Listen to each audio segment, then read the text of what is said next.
When we say we are women, we mean that we are brave, we are strong, we are capable, we are unique, we are woman to woman.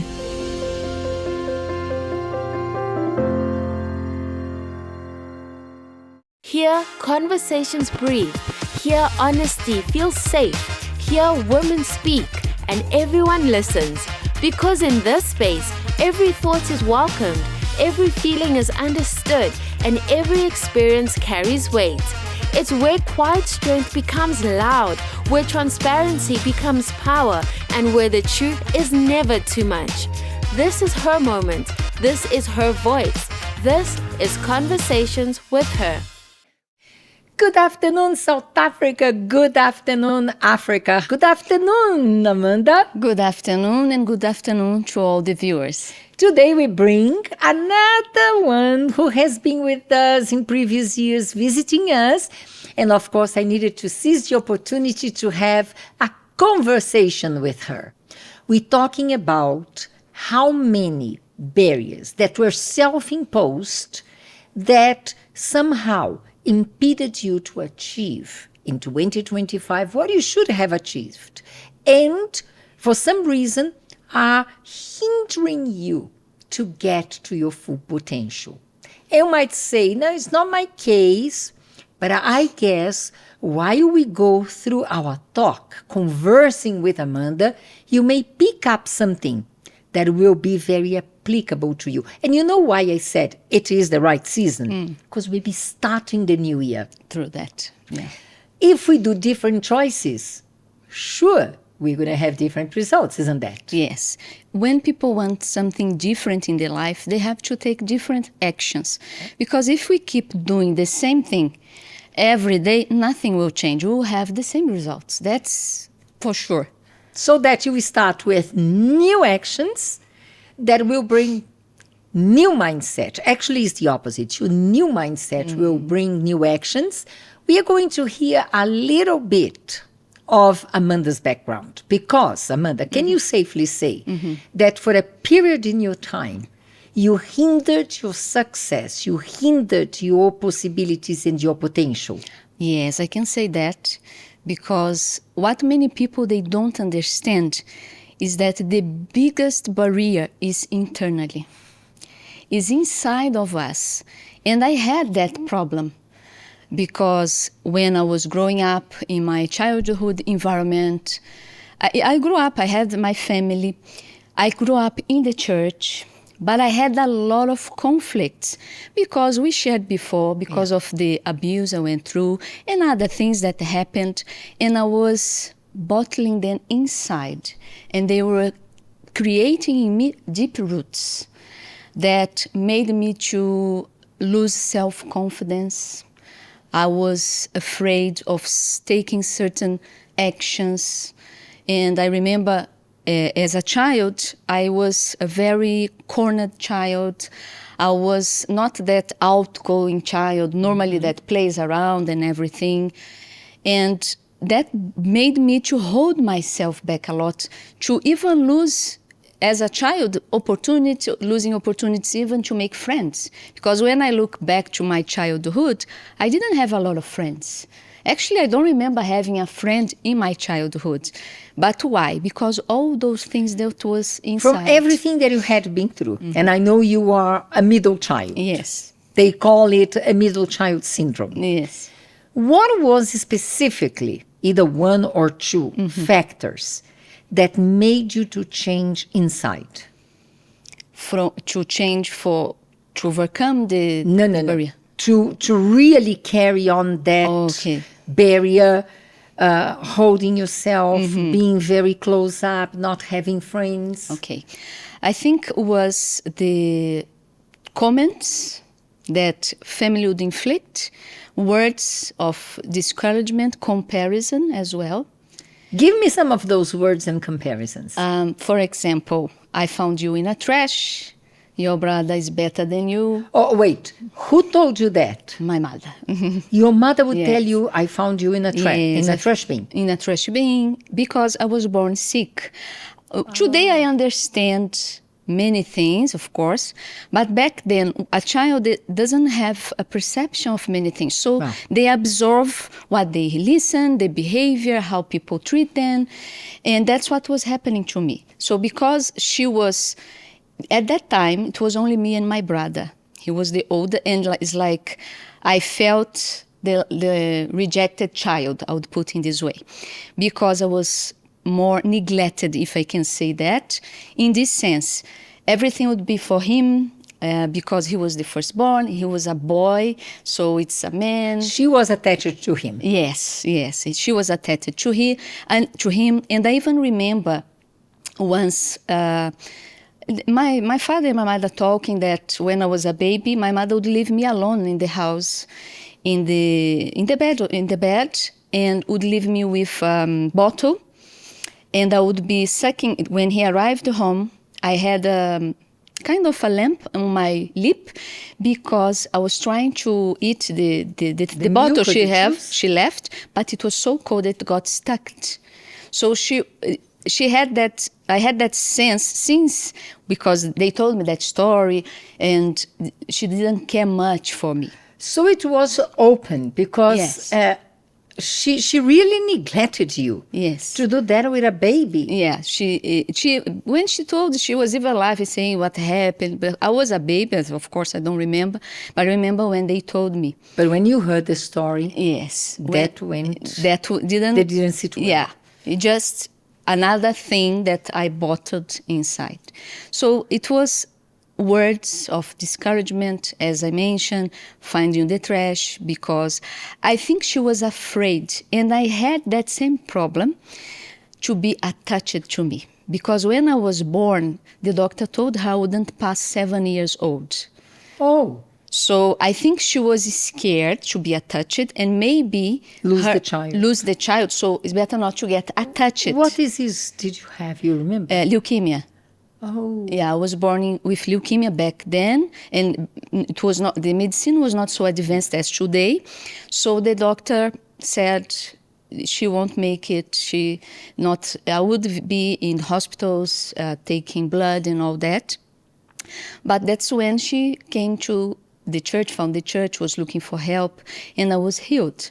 But in that period, since I was born until I believe 5, 6, 7 years old, that what I was getting from her. She was not a mother of love, care, that mother who kissed the child. I don't remember my mother kissing me, and all those things that normally we see. she would behave in the same way with your brother. Not really. She would not behave in the same way with him. She was more leaning to him, I would say, in that way. But then my father was more into my son. Compensating. Yes, trying to compensate. And that's why I got more attached to him than to her. So it was a lot of things that was being kept inside. And I didn't have the understand. I was a child, but that was blocking me to trust people. I had trust issues. I would not trust people. I remember even now, moving a bit forward, when I start knowing my husband and even dating him, we had a bit of challenge because I still had some little roots that I wasn't even aware I had because of all those things. So what we say to a child, we might think it's a joke. Because most of the things that she was kind of a joke, but for the child, a silly joke. But for a child, they don't perceive in that way. They take it and they start everything. It's like, even if something is small, because that feeling was bottled up, it becomes bigger. Then we start having little monsters inside of us. How did you, of course, Yes. if she's here today, of course, she overcame. Yes. But when you passed the age of 7, when you were healed, did you see a change in things or not? After I passed the age of 7, I didn't see much change. But as I was having understanding and listen, and now because of the abuse that happened at the age of around 6, I started developing hatred towards my mother. even though she didn't know that I had that feeling towards her, and I would start, even myself, I can say, avoiding her. I would do what she would tell me to do because she was very strict. Discipline was very important. I learned to do everything in a house. She was. I remember I couldn't leave. I was young, and I liked to be in the church. And I could not leave without leaving my things done. I had to make sure everything. Home chores. Home chores, yes. But I was developing hatred. So all those voices and things started developing to hatred, grudges, and they don't care for me. She doesn't care for me. She doesn't love me. And it was inflicted within me. Now, how at this age, like 10 years old, Okay. Yeah. how did you see yourself? I saw myself 10 years old as lost. A lost child who had no one for herself, I would put in that way. 10 years old, I was in that phase of conflict because, as I mentioned, I grew up in the church. So I learned, I heard, I absorbed the Word of God. The teachers in CBC, they would preach, they would say, God love us. But in my sense, I didn't understand which love is this. So I was with a lot of conflicts at that age. And I was trying to find myself. Yeah. But I was trying to find myself running away from the one who could help me. That is God. Because even though I was going to church at such a young age, 10 years, because my hometown is back then, or today I'm not sure how it is, but back then everyone knew everyone. So it was safe for a child of 10 years old to get a bus, go and come back. Uh-huh.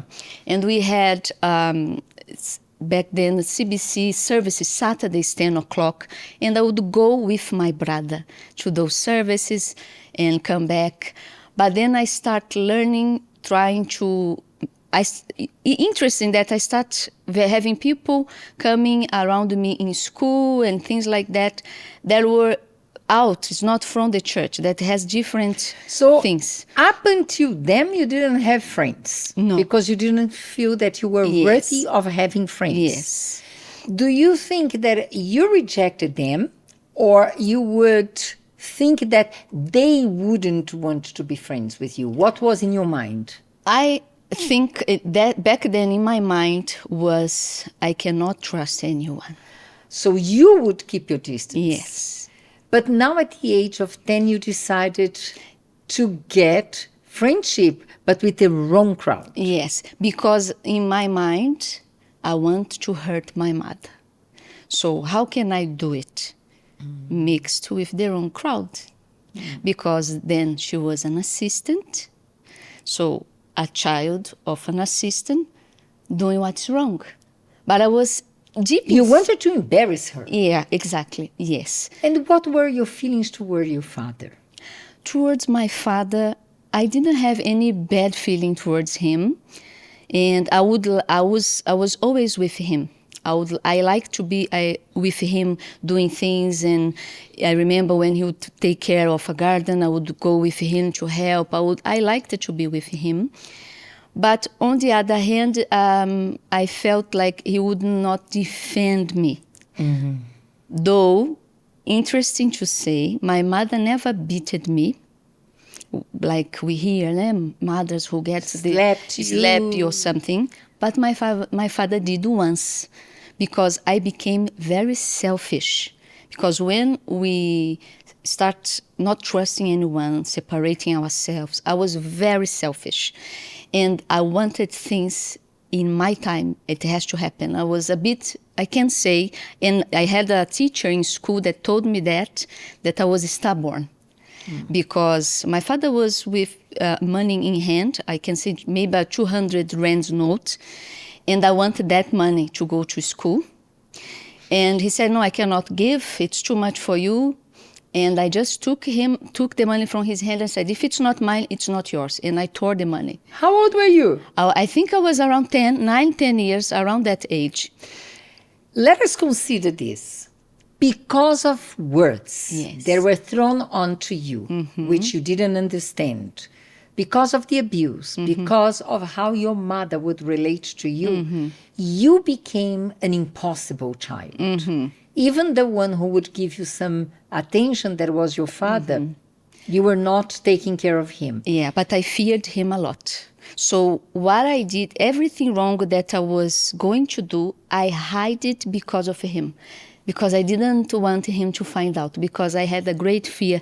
If he would appear, immediately I would, because I feared him very much. Now, I wanted to invite you to participate of a poll. Let us understand your mindset and see if somehow you identify with Amanda's story. Have you ever been classified, let us put like this, by someone? Have you ever received an adjective? You are stubborn, you are ugly, you have been found in the trash bin, you will amount to nothing, you are this, you are that.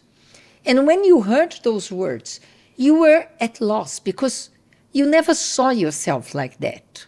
So here it is, your space to share with us if that was your case, while we continue with Amanda's story.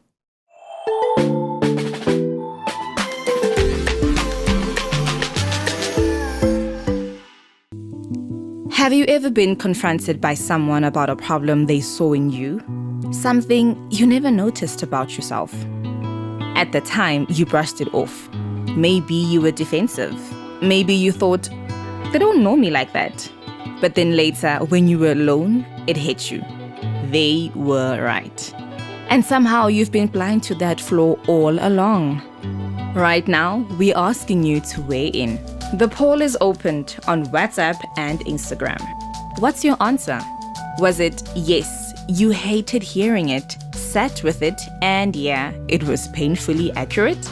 Maybe you are still not sure if it was the truth or just their own projection. Or no, you have been wrong before, but not blind to yourself like that. Cast your vote. Your answer might say more about you than you think.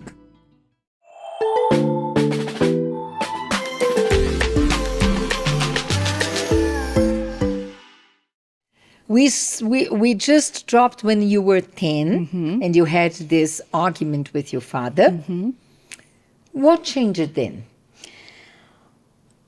From that time, from the 10 years moving a bit forward, as I mentioned, there was a lot of conflict inside. Because I knew what I was doing was wrong. Because I learned that as a child. So I had a lot of conflict and I didn't know how to deal with them. I remember once I lied to my parents saying I was going to the church to help with the cleaning of the church. By then, almost 11 years, and I didn't go. I went to a street where the youth would meet. Because even though I was 10, 11, I looked older than that age. So I went to that street to meet the wrong crowd. But then, because as I said, a town that is small, everybody knows everyone. After maybe 30 minutes, there comes my father. He appears there and asked, but in that day I was with an older cousin of mine. She was older than me. And then she told him, no, she is with me. Don't worry, I'll take care of her. Because he came and said, weren't you were supposed to be cleaning the church? What are you doing here? And then I didn't know how to answer him because I had a lot of fear, respect towards him. I didn't want him to feel disappointed with me, but you see, the conflict. In one side, I didn't want to disappoint, but on the other side, I want to do everything wrong. So there was a conflict.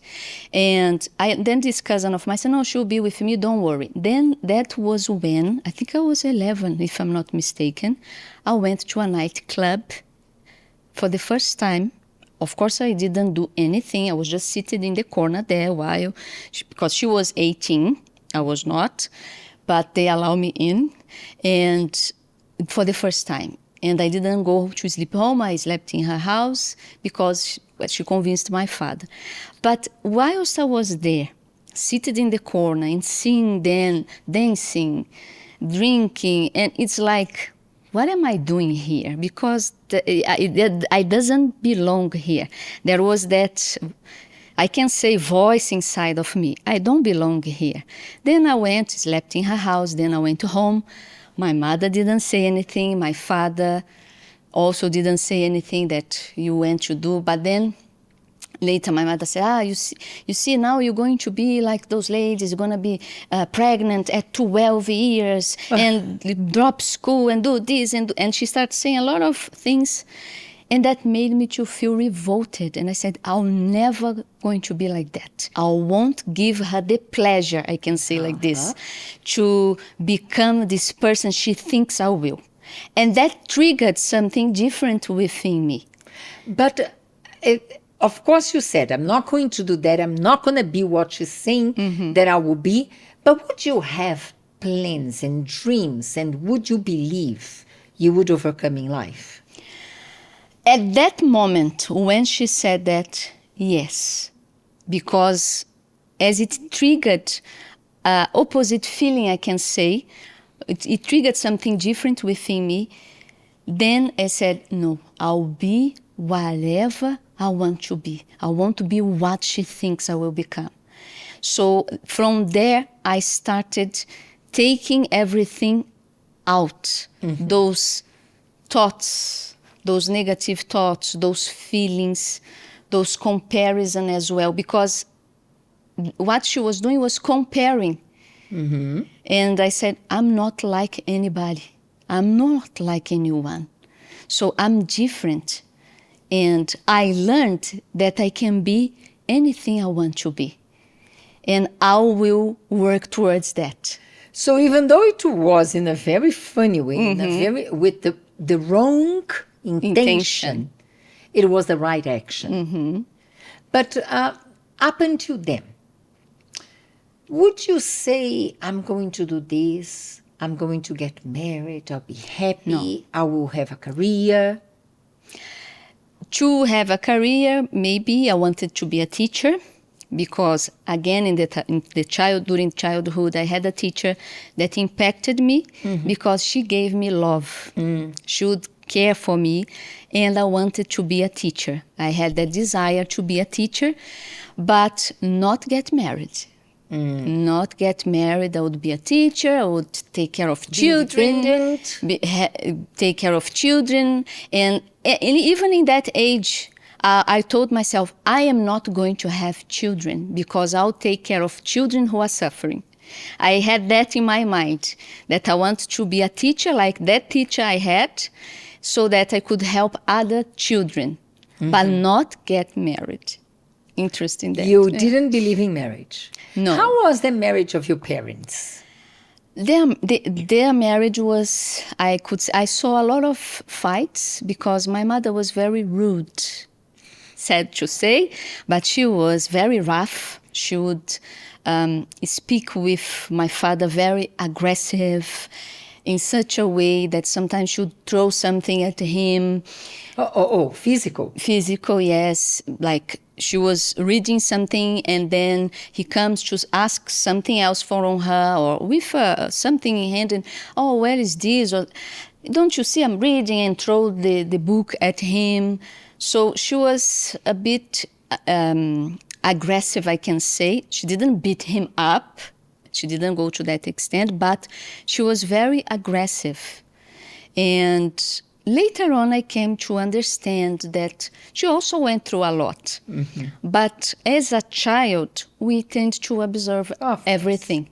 Even though they are married until today, they completed 59 years of marriage. Oh. Yes.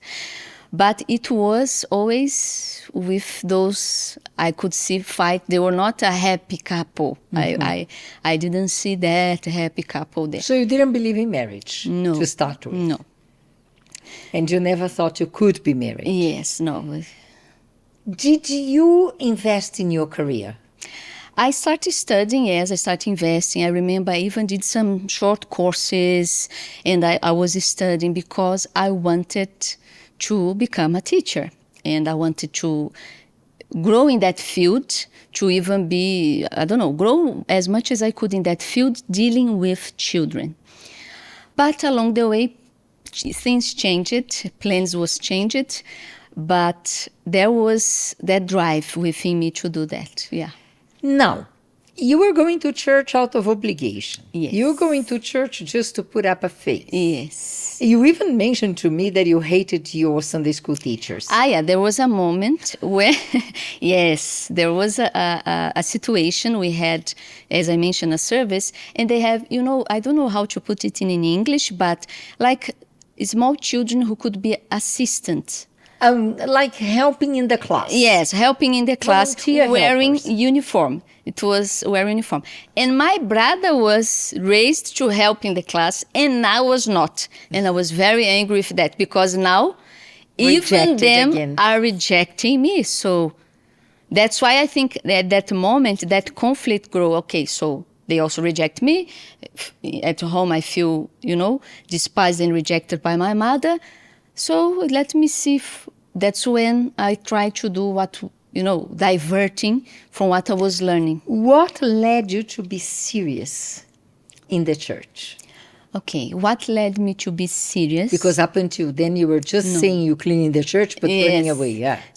And I would even go to make sure everyone that was there, because they were assistants, hurt. I But felt, we jumped to something in Yes. here. You didn't believe in marriage. no. And all of a sudden, how you find yourself getting married to a pastor? Yes. So I changed it. I started being serious in the church, got converted, got baptized in water, Became a teacher. became a CBC teacher. And that teacher as yeah, profession. teacher, yes. I finished my study as a teacher, though I didn't go further, but I could teach for certain ages. And then as I was learning and understanding that family is the base of many things, and we need to have that base. Family brings love. And I was understanding that I didn't need to be afraid of getting married. Actually, I think I wanted it, but I was afraid of it.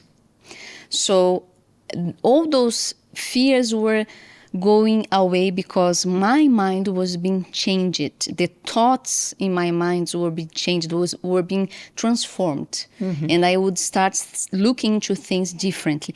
And I saw a reason of living.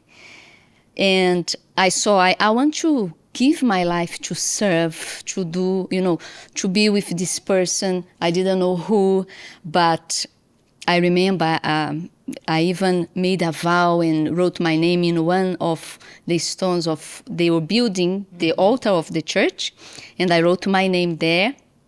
And there was other assistants with me, and we put it there and said, our life's on the altar. It's interesting, there is one that is a pastor's wife in another country,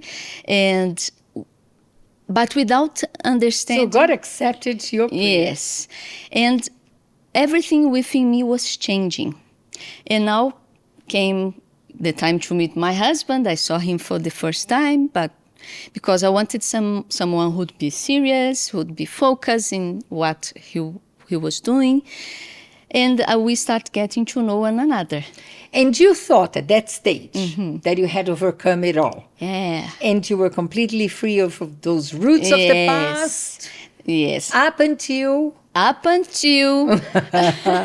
shortly you're going to find out this oops that came with marriage. Because we constantly think, no, I'm okay, I'm free, I've overcame everything, only to find out not really. But before, I want you to see how to find hope in dark times.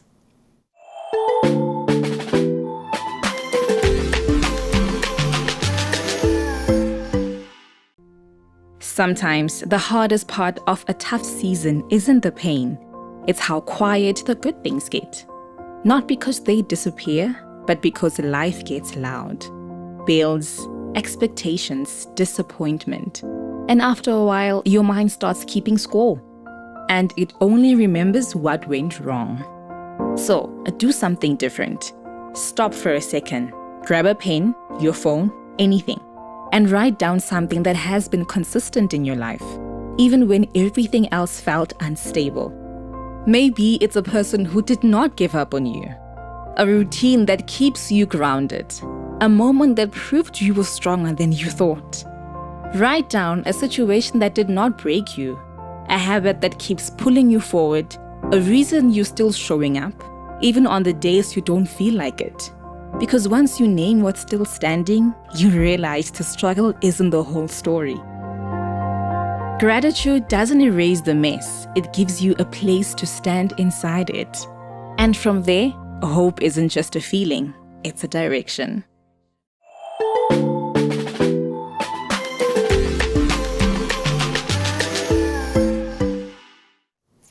Now, Amanda, you got married. Congratulations, 25 years ago. Yes, 25 years ago. How was it? So, as we said, there was a moment that I realized, because I thought I was fine, everything was good, until the moment I started dating my husband. And when we started dating, the first 2 weeks, we went out. And we were walking side by side. Then he holded my hand. I almost fainted. When he holded my hand... But were you married already? No. When we were starting dating. Ah, okay. So Yeah. you already saw something was wrong? When I was starting dating, yeah. He held your hand and then... And then I asked him, are you allowed to hold my hands? But I was afraid. And then he said, yes. I said, okay. Then there I already saw, why did I feel funny? You know, There was nothing wrong. That's nothing wrong. Then the first kiss as well, it took a bit of time as dating for him to give me the first kiss. And he asked if he could. And it was just that quick kiss because he saw there was a bit of resistance from my part. And I started looking inside. There is something wrong. So I had to speak to him because he even mentioned there was a time he thought I didn't like him because I was afraid. See, fear. There was a root inside that was not aware, that only manifested its root when I started dating. Because while I was not dating, I was helping, I was doing many things, and everything is good. I'm in the faith, but when I started dating, I saw little things that it's a sign. There is something else. You need to dig deeper. And that is where I started, but not having much understanding. Not having the courage also. Yes. Because when you know you have to confront something that is inside of you bottled, you don't know how deep you go. You prefer to push aside and say, Yes. not going to go there. I'm fine like this. I'm doing well. Yes. And you see, that's why I like in the book, From Wound to Scar, the chapter of the roots. It's her favorite. If Yes. she needs to do a recommendation, she Start will from only there. speak about this chapter. Because we have in our mind that sometimes we see people in the faith and this and that, and thinking if they have roots, something it's spiritually wrong. But we tend to judge the person. And I came to understanding because if the person is not doesn't think properly and doesn't do a self-examination, she can even think, oh, I have spiritual problems. yes, I'm not free. Exactly. But that was not Or even the case. doctors will say they have psychological issues. Or other things, or depression, or traumas. Yeah. And I started digging there those roots, but it started, and the truth is, as in the book it mentioned, we have to be watchful because roots can come anytime. We can go through something, and if we don't watch, a root can come, and then we are going to have a reaction. So I learned in the process to observe myself. My reaction, why? Instead of asking why this person is doing this to me, why am I reacting? Why did I feel bad or uncomfortable when he held my hand and we are boyfriends? Why? Why am I afraid for him to give me a kiss if we are already engaged to get married? Why?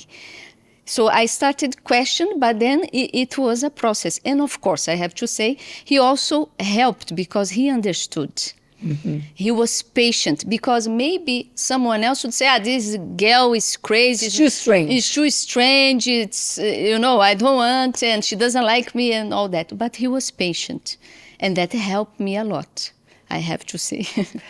But when you got married then, I know you had also your ups and downs. Yes. Because without realizing, you were very cold and distant. Yes. There's a funny episode that she says, and those who know Bishop Luis know that he's very charismatic. Yes. He worked in Park Station in Botswana, and that's his nature. He would arrive home and say, Amanda, how was your day? Yes. She would look at him, fine. Fine. Why? That's it.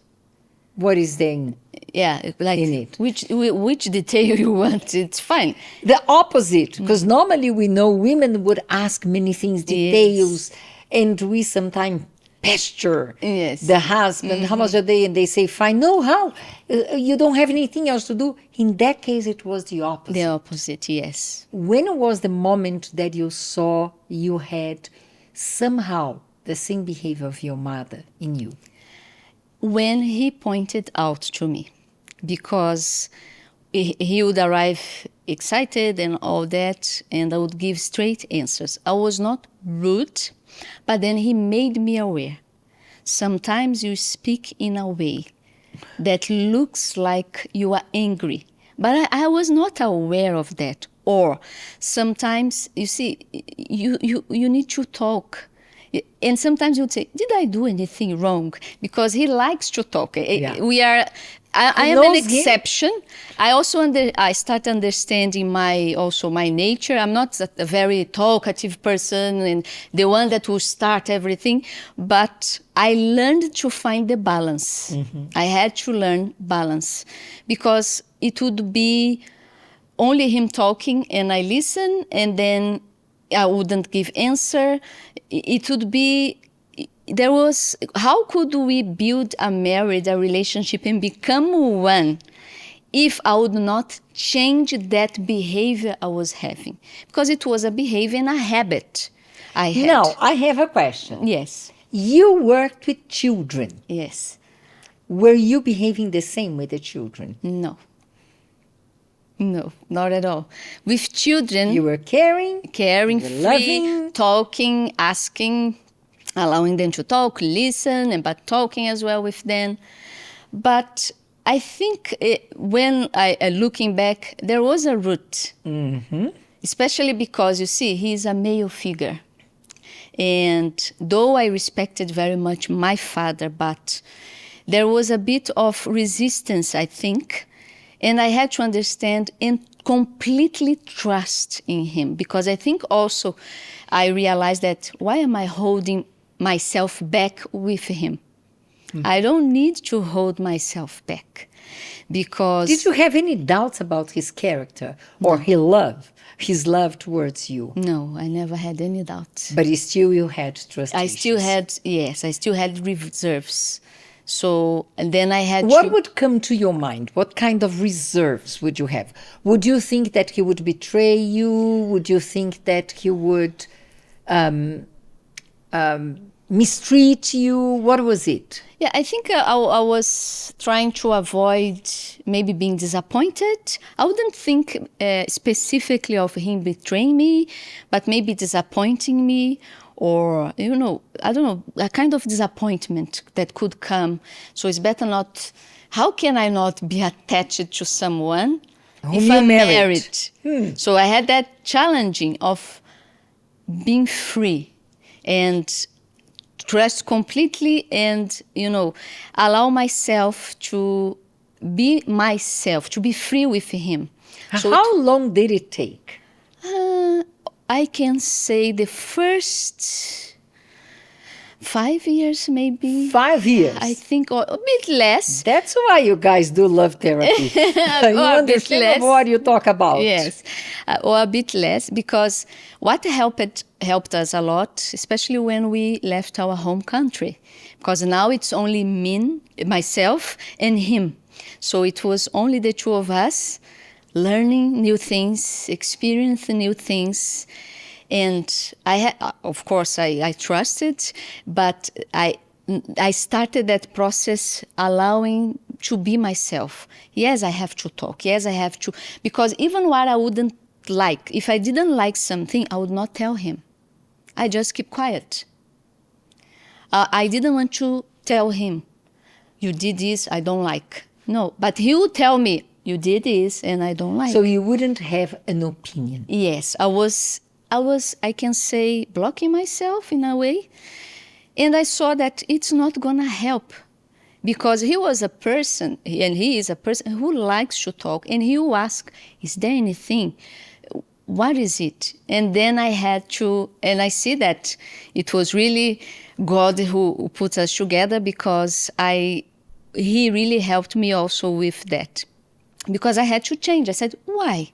I have no reason to be afraid. How could you be a helper Exactly. if you would not have an opinion? Yeah. If you were not able even to convey when Yeah. it was not okay for you. Yes, exactly.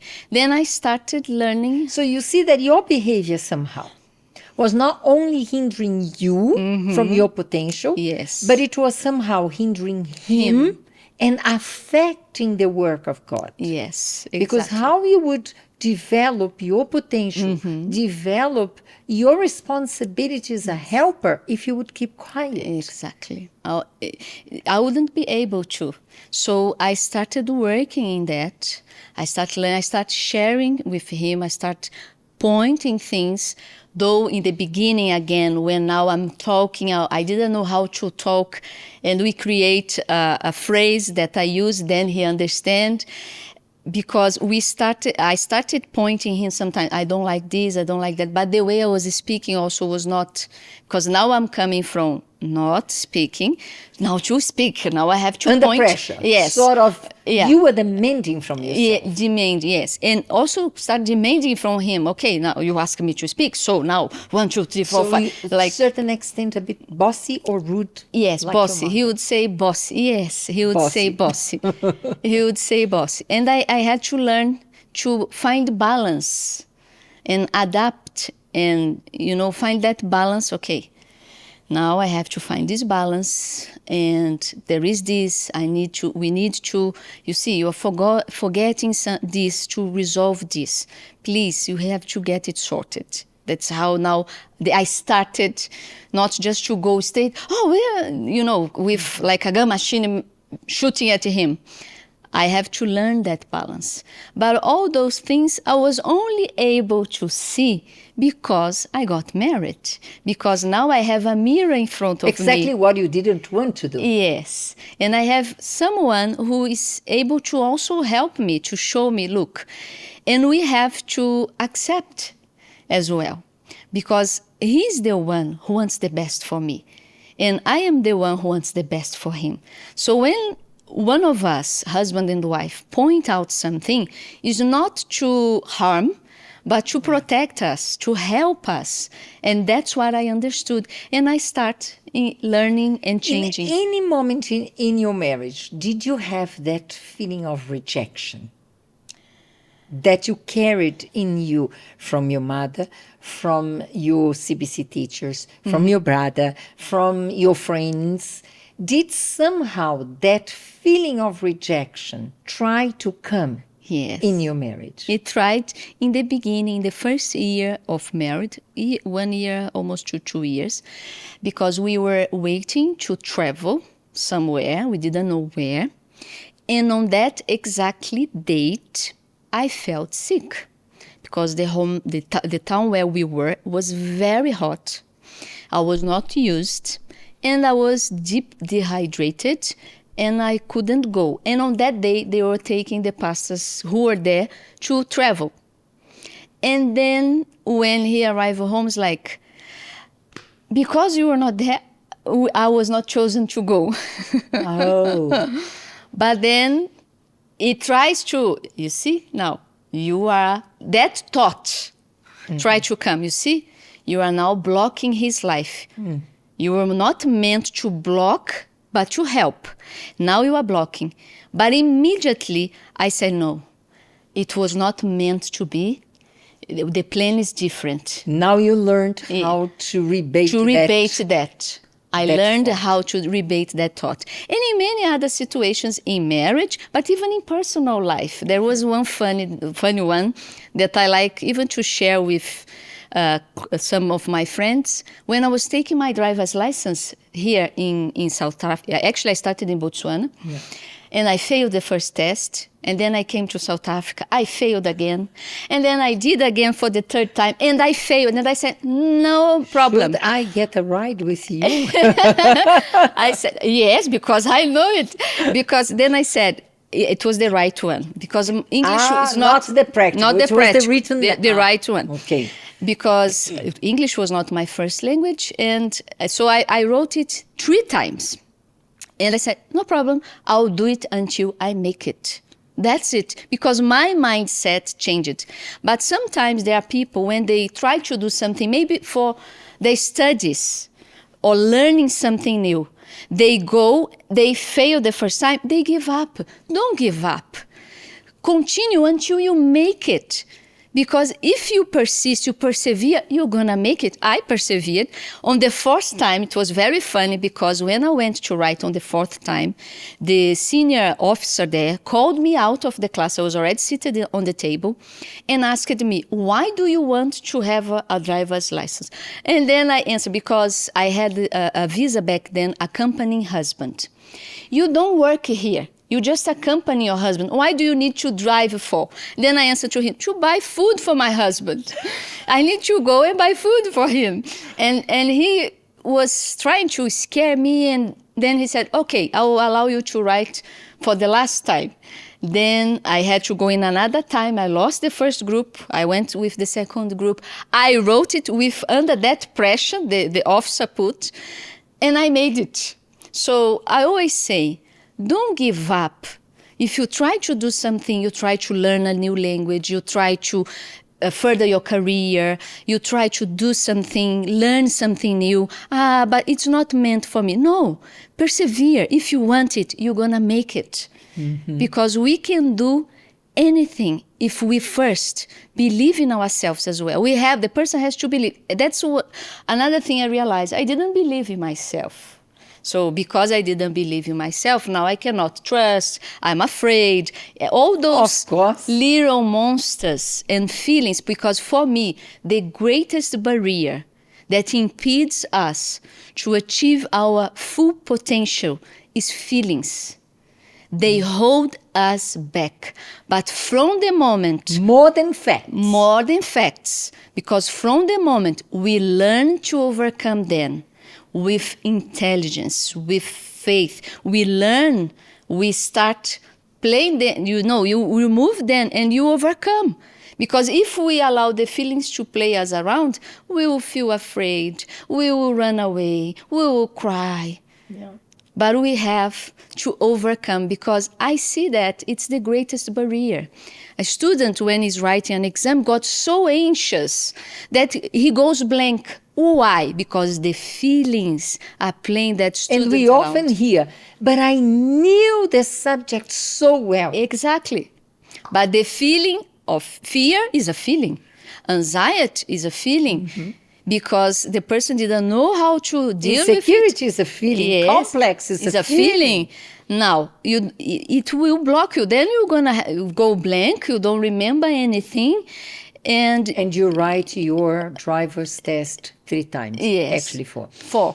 But I made it. So if we would just give an advice to our friends out there. Mm-hmm. There are different reasons that may have brought you to where you are. Mm-hmm. You are stuck in life. You don't see your potential. But I think we can summarize in one point. Mm-hmm. You are convincing yourself, based on what you feel, mm-hmm. that you cannot go on.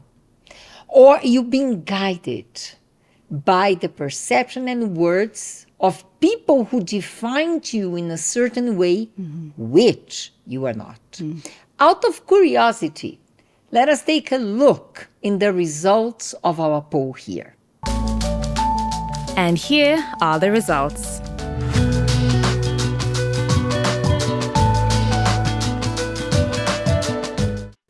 This is the reason why we have brought this program today, for you to change things around, to start a new year with plans, with goals, with that excitement. That's very common. Yes. But how to make sure you're going to finish this year with the goals and results you are looking for? It has to start inside. And I wanted to bring to you God's point in this. Our verse of today is in Matthew 19:26. Jesus was dealing with a situation, and he looked at it and he said to them, with men, this is impossible. That's exactly how you feel right now. You look at your situation, you look at your prospects, and you say, it's impossible. I will never get it. I will never get married. I will never get my driver's license. I will never buy a house. I will never go through varsity. The results of matric came out. I didn't make it. Now is the secret. But with God, all things are possible. So there are things that we can do on our own. There are things that we can overcome with a little knowledge, with little study, with a little physical strength, with determination. When we come to those moments that it is impossible, now is the time that we need to turn to God, we need to turn to His understanding, to His wisdom, and ask Him to shine His light upon that situation. And trust in Him to make what seems to be impossible to become possible in your life.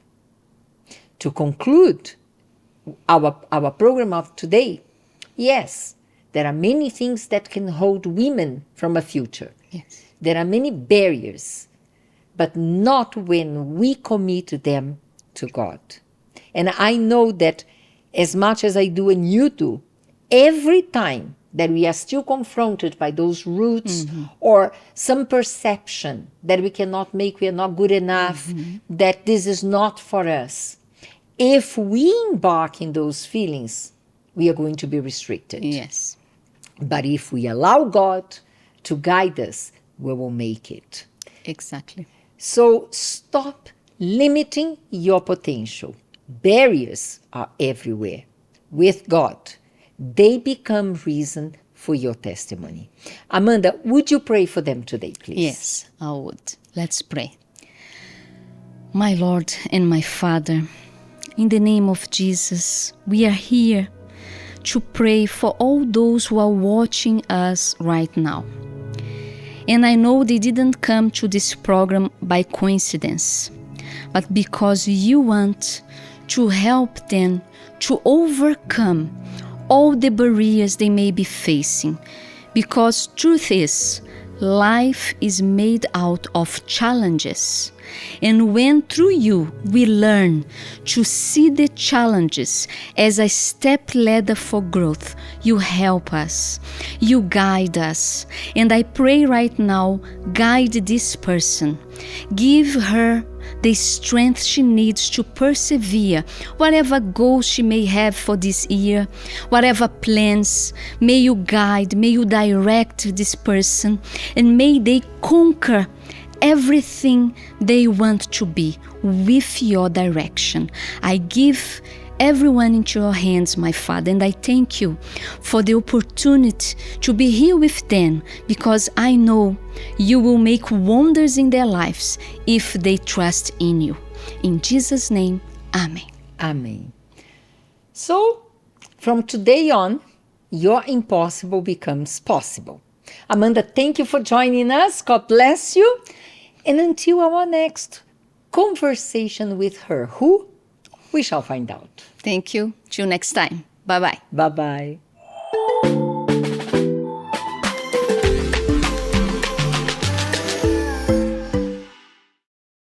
first step to healing is simply reaching out. If you or someone you know needs support, email woman2woman@uckg.org.za or call 0800 330 320.